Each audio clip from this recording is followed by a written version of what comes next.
Hello friends, welcome back to the BUgirl channel. I'm Kaylyn and I'm ready to get into it.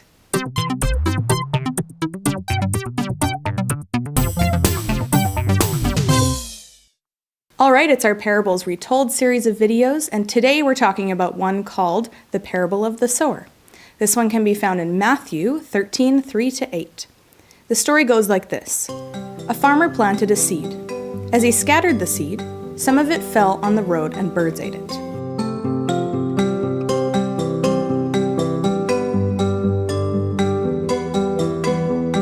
Some fell in gravel. It sprouted up quickly, but didn't put down any roots.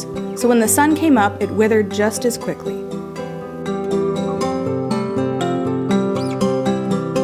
Some fell in the weeds.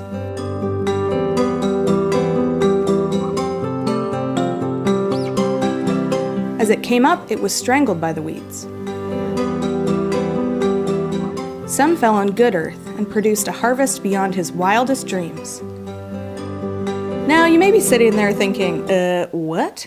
And that's okay, because so were the disciples. Even his closest followers were confused. Jesus goes on to explain, when anyone hears the news of the kingdom and doesn't take it in, it just remains on the surface. And so the evil one comes along and plucks it right out of the person's heart. This is the seed that the farmer scatters on the road. The seed cast in the gravel, this is the person who hears and instantly responds with enthusiasm, but there's no soil of character.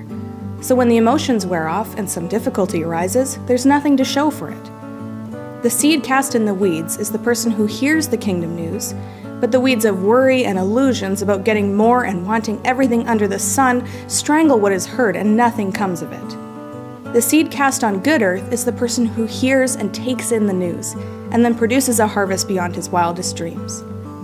So this story talks about a bunch of different soils, and it makes us realize that we can have control over the soil of our own hearts. Will we be receptive to God's words for us?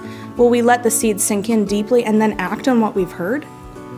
Soil is obviously a big and important piece of this story, but another piece that I think is easily forgotten is the farmer, the person planting the seeds, the person sharing God's word. Sometimes it's a really hard task to share our faith.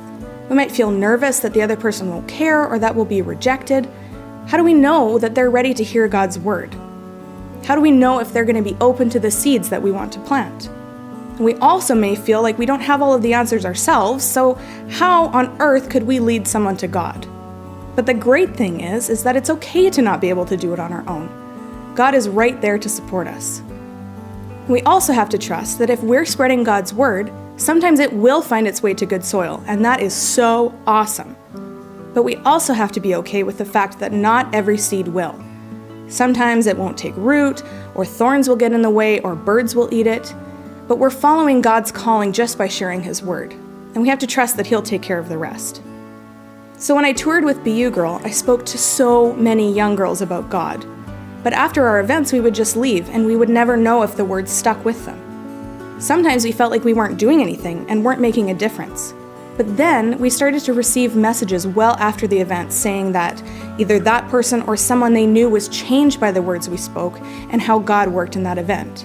And still to this day, years later, I'm still hearing from people who are deeply affected by hearing God's word through us. My teams and I had to just trust that some seeds we were planting would fall on good soil and grow and be fruitful. So I want to encourage you today. If you're feeling like you want to share God's word, or even this video, just do it. Be confident in planting those seeds and trust that God will take care of the rest. Grow well, friends.